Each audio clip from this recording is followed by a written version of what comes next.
All right, we're recording, and I'm sorry I'm recording from my garage. So if the sound quality, if you hear a little bit of an echo or anything like that with the sound, excuse me, because my kids have today off, um, and so they're in the house, and yeah, just to find a quiet area, I had to go downstairs to the garage. Anyways, today is Monday, May 4th, 2026, and I'm excited to I have a lot to share with you guys today, and I'm excited to share some things with you guys. So let's go ahead and get started. All right, good morning. Today marks the beginning of a new week and a brand new month. I wish everyone listening a successful trading month. April was very challenging for me. I took heavy losses, even though I had consistent wins.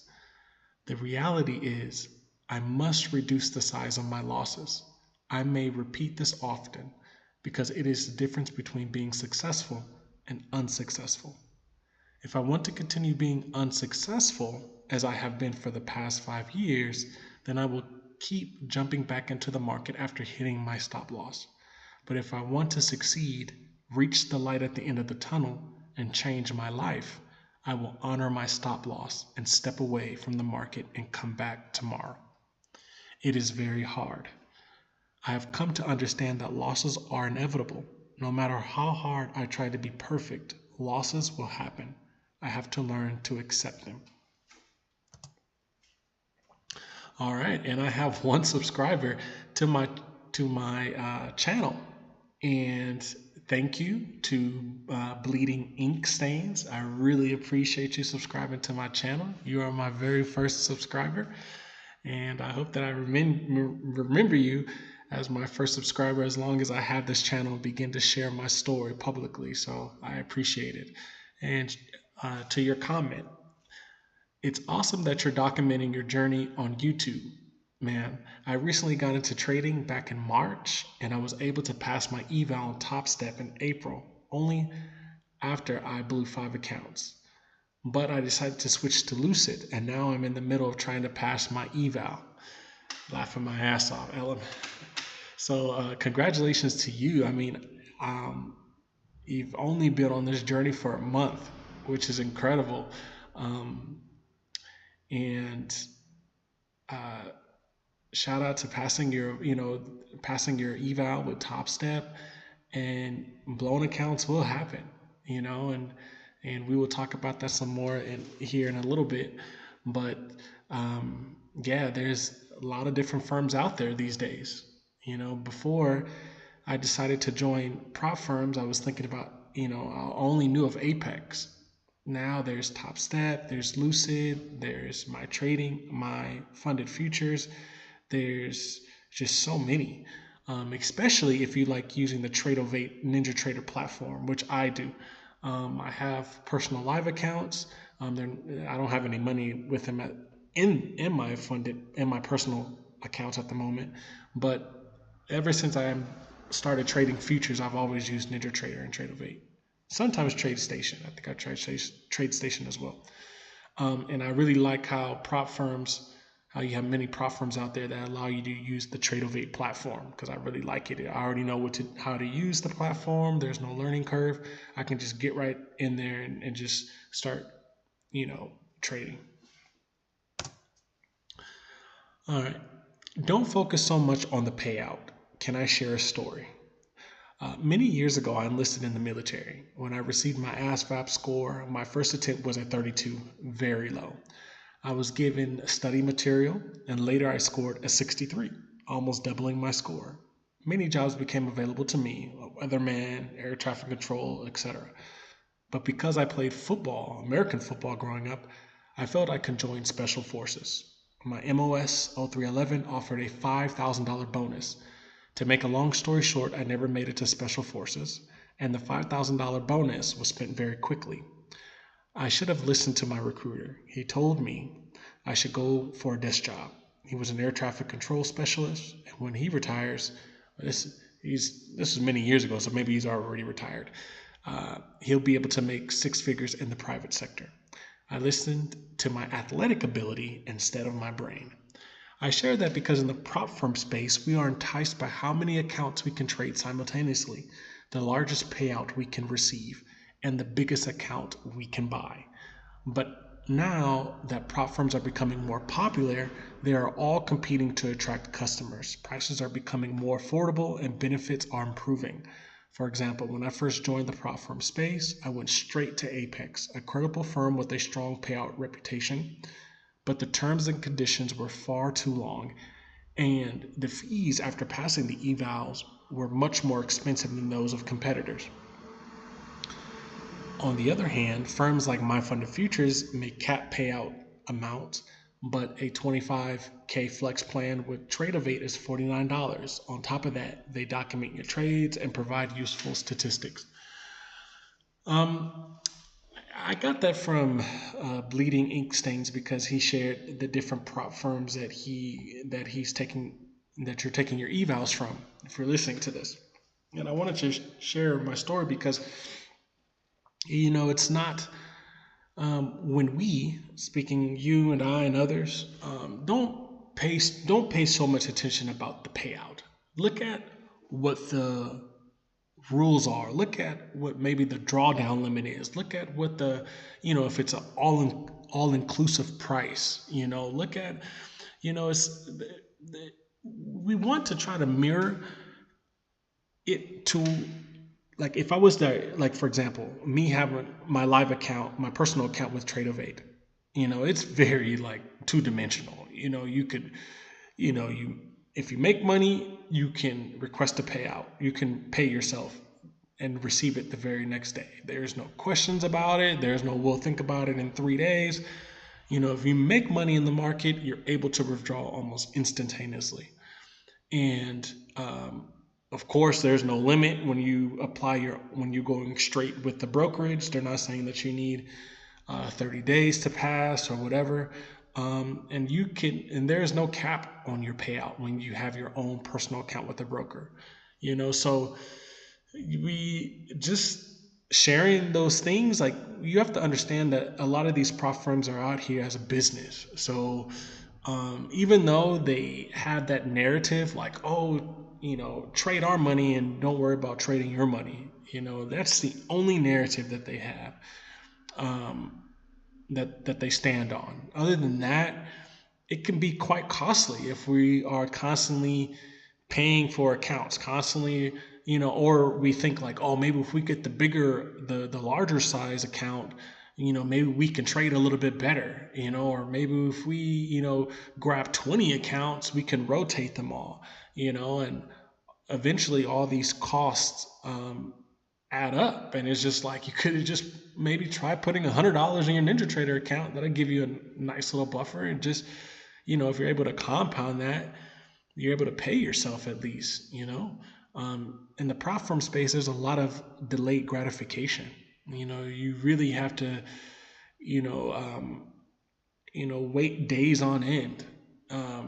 First you got to get to the eval, which, even though for some may take them 1 day, or they try to pass it in 1 day, which is not the best idea, because you're pretty much throwing everything on the line.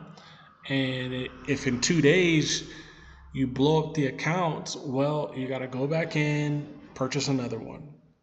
So there's a lot of things in the prop firm place that plays on our psyche that we must understand. So when I found My Funded Futures, I said, well, yeah, maybe the payout is capped.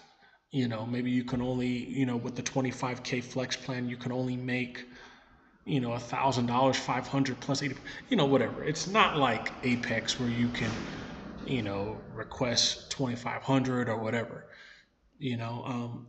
but at least the $49 is all inclusive. If I make it to if I pass the eval, I go directly into the funded, and I don't have to pay another fee. And it's pretty cool that when I log onto my dashboard, that I have all these little interesting statistics, like they're recording my trade for me, which can be very, very useful. So Not right. Marcos, I'm not going to let you use my phone if you interrupt me. I'm not going to let you use my phone. You need to go upstairs. Here, take my phone and go upstairs. Hold on, somebody called me. Let me see something real quick. Here, take my phone and go upstairs. Here, take the cable. And make sure you put it on the, and make sure you charge it, please. Thank you. Be careful with the cable. Sorry about that. So at least that if you pass the eval, you don't have to put up another. You don't have to come up, with an extra $100 or whatever, just to get to the funded part. And when you think about the days that it requires you to pass the eval, and then you got to restart and get to the 6% or whatever the profit target may be just to get a payout, it's a journey. It's a journey. As much as many people would think that it could be something that could be done instantaneously. Like, I'm guilty of that. When I plan it all out, I would like to get through the eval phase as soon as possible. I would like to receive a payout, as soon as possible. But just in this space, you got to be mindful that when we go that route, that we're going to be susceptible to blowing up our accounts, because we're just going to be probably putting on too much risk. And so we got to be careful in that aspect. And that's why these prop firms, in my opinion, are very, very tricky, and they really play on our psyche. So make sure, besides looking at the payout, look at what the benefits are. Like, look at what the max drawdown is, how often you get paid. I know some firms like GoFunded Traders, they only pay out on certain days of the month, which I didn't know. So and then it's good to go on the Discord too. Most of these prop firms have a Discord, and I just go to the questions part, like ask a monitor or whatever they call it, ask a mod, or the questions, and I just see what questions people are asking, because they're always asking questions about their account. What is this, what is that, and you'll be surprised by the amount of information that you find out in the Discord that is not seen on their website, or in the Q&A. So I would encourage you, if there's a Discord tied to any prop firm, that you look at the questions in the Discord, because you'll also find some very valuable information. Outside of that, go for it. Go for it. Absolutely. Just like I am. All right, so let's continue on. So this was April. I wind up. I didn't record anything on Friday. I wind up blowing that account. This is my first My Funded Futures eval, and I failed. I failed. I did not pass the eval, and this is my performance over that time period that I had my eval with My Funded Futures. I started off on the 16th. Did okay. Made my little $29. I think probably used, maybe it was a small trade. The very next day, what happened? Got a loss. And the loss is not the problem, right? But look at the size of the loss. That means that I didn't accept my stop loss. That after I hit my stop loss, I was trying to make the money back. And like I said, we can have all types of things in our psyche why we choose to jump back into the market. Everybody's different, and I'm just going to lay out some examples pertaining to me. You want to make it whole. You can't accept the loss, or maybe it's a loss, but you feel like your strategy is still going to play out. Maybe it's going to turn around now. Yeah, it may have stopped me out, but maybe there's still a possibility that the market can turn around and go in my direction. Or, maybe our ratio, our risk to reward is very, like I said earlier, I was trading 16 ticks, plus or minus 16 ticks, tick profit, plus or minus 65 tick stop loss. So I had a stop loss in place, but if I hit my stop loss, it was to me, it would take me many days to make it back up. So, but I needed room, I needed space for my trade to work out, and I fell on 65 ticks.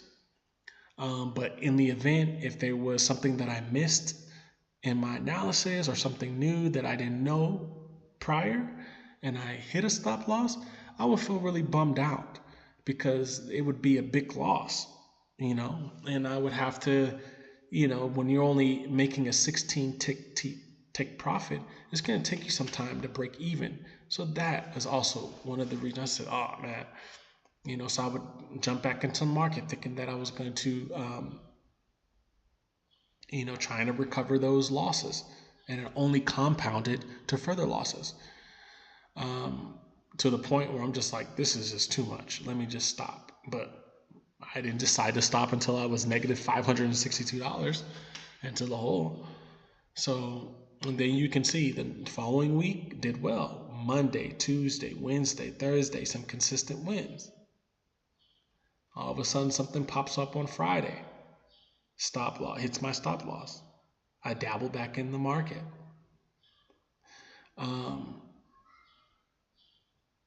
So it's just my losses are extremely big. The 29th and 30th. 29th was FOMC. The 30th was the day after.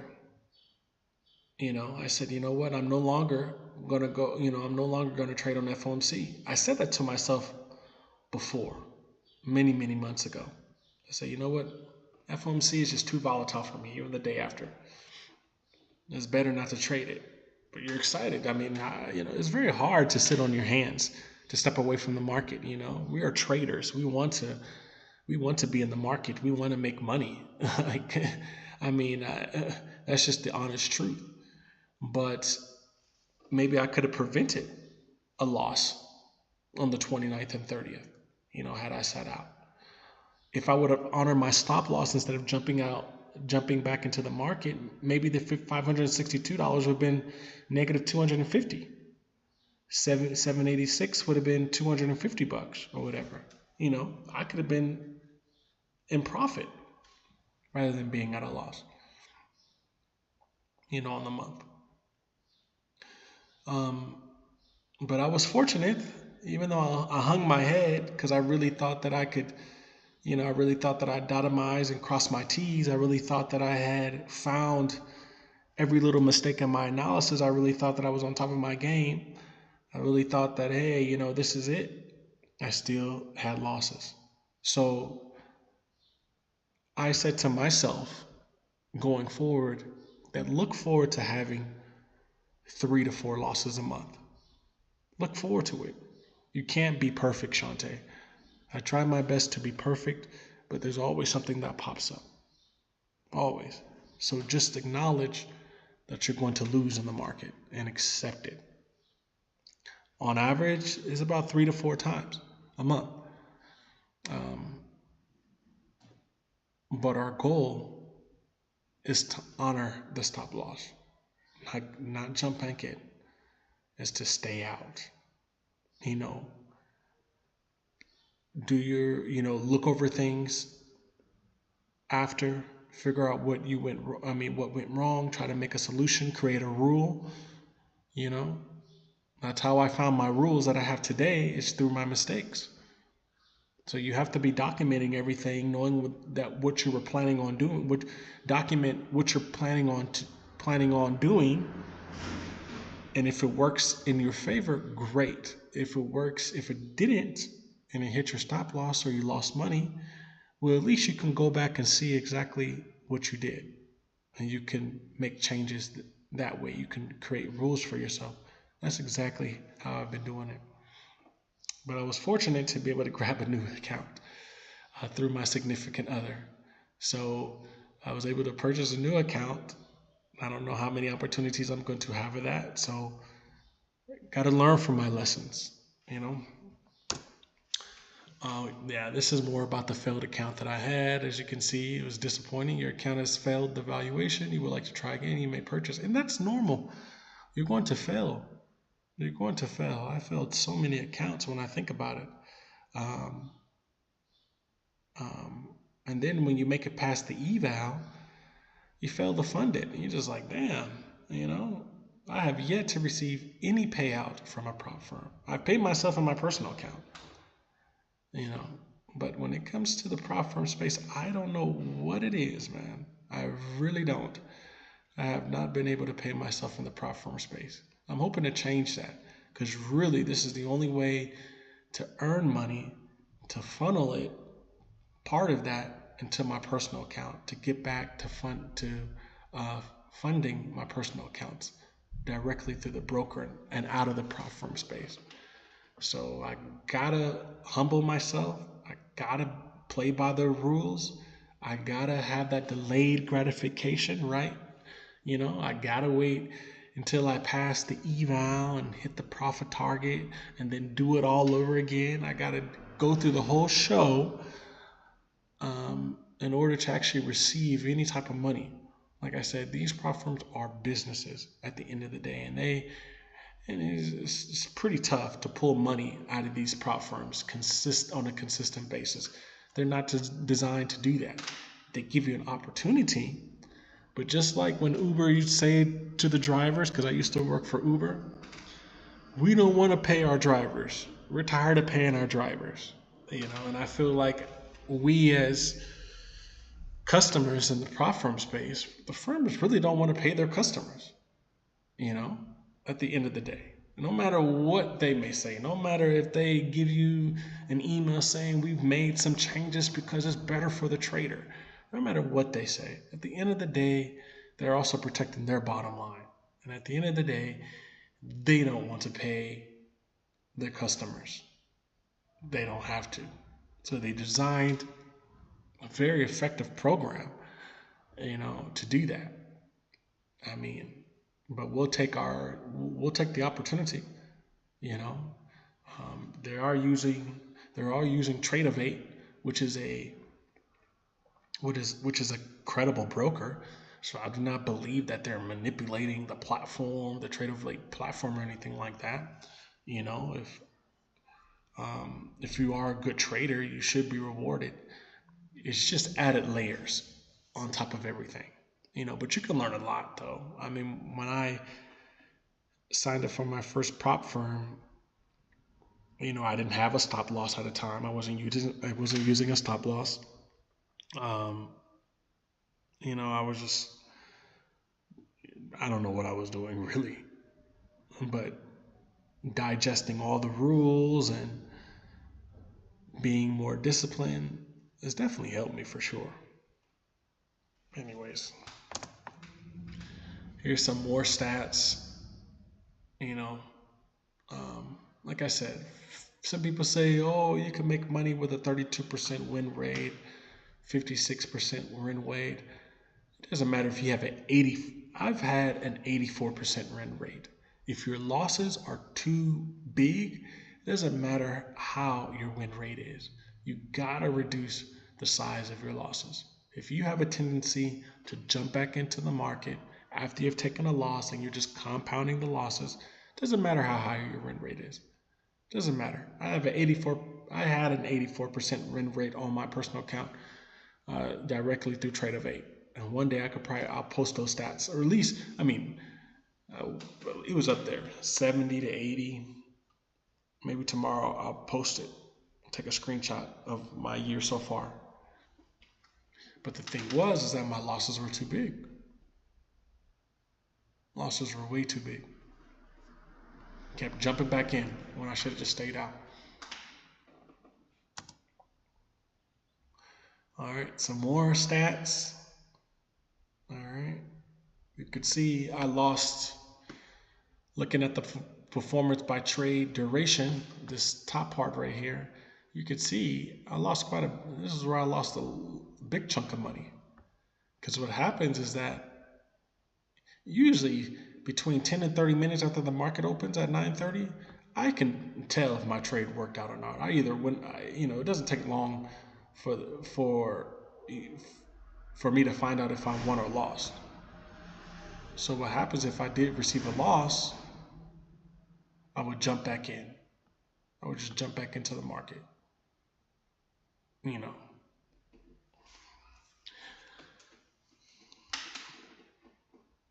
This is right here is like if my first trade worked out, because now I implemented a second trade. If my first trade worked out and I hopped in the second time, more than likely it would play out. You know. But very interesting. Oops. What did I do? All right, so this is my new account. Traded Friday, April 1st. So that's right. I think I lost because the Fed was Wednesday. FOMC was Wednesday. Came back. Let's see. Let me go back to my calendar. Yeah, FOMC was Wednesday. The day after, I took a loss, blew my account. Then I was able to that day, that afternoon, pay for a new account. So I was able to trade on the first. And I came in there. I had a good setup. Executed my first trade at the open. Went in for the second trade. Executed it rather quickly, and I was done for the day. So that was nice. So we'll see. Today, I did not trade.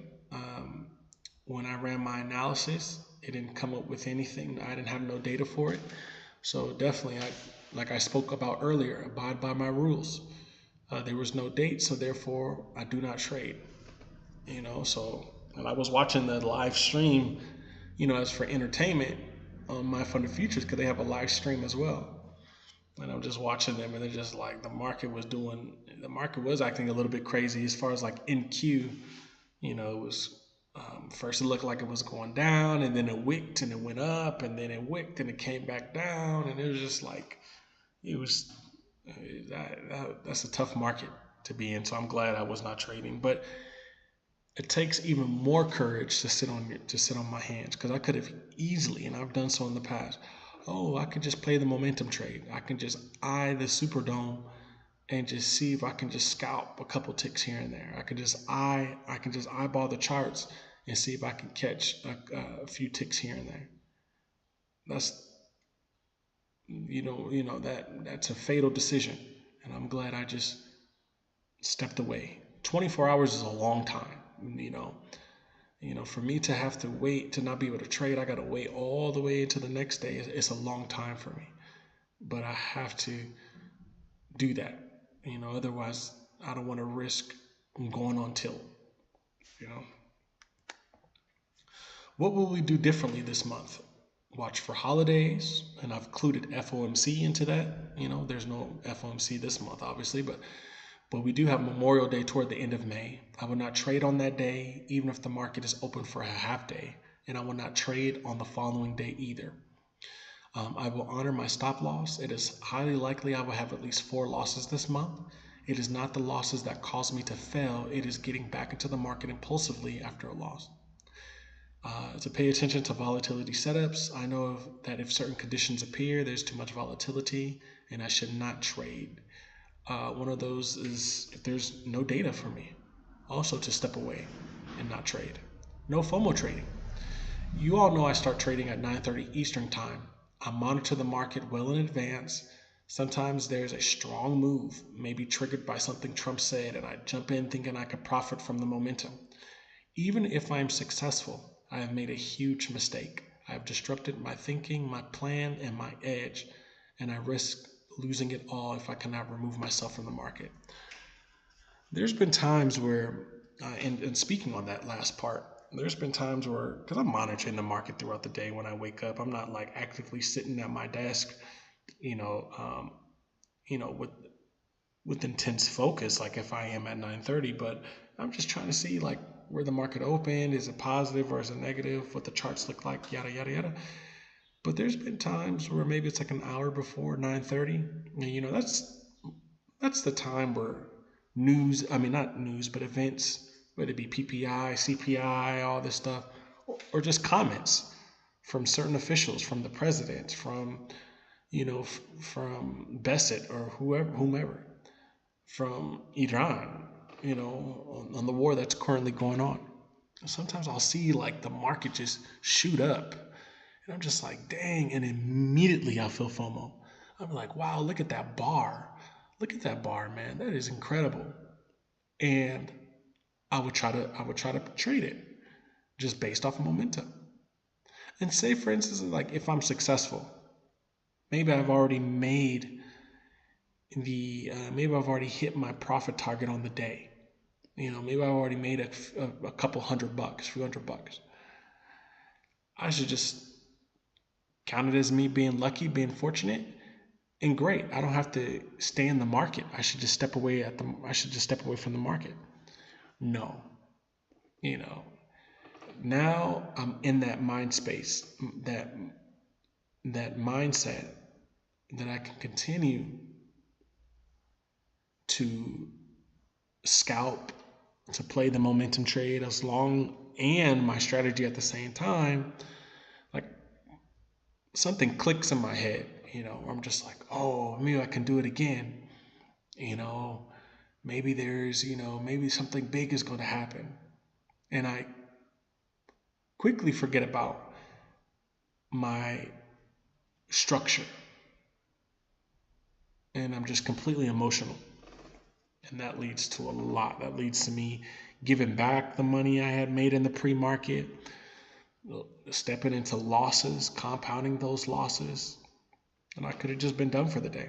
So not having that FOMO. If something happens before it's my time to trade, let it be, so be it. Oh, that's it. That's it for today. I'm sorry that maybe the sound is horrible. Like I said, I'm doing it in the garage, and hopefully you guys can hear me clearly, because there's no soundproof in this garage. There's nothing, so no sound insulation or anything. Anyways, and that's that. So I look forward to speaking with you guys tomorrow. Shout out to Bleeding Ink Stains again for being my #1 subscriber. Hope today brought some value. And congratulations to your eval with Lucid. I hope that you make it through the eval phase. And just as a reminder that losses are inevitable, right? They're going to happen. It's just the size of them. Let's not allow those losses to compound and grow, because those are the things that's going to take us out of the game. You can have a high consistency, you can have a high win rate, and you can still not have a big measure of success because losses are too big. Our losses are too big, our winners are too small.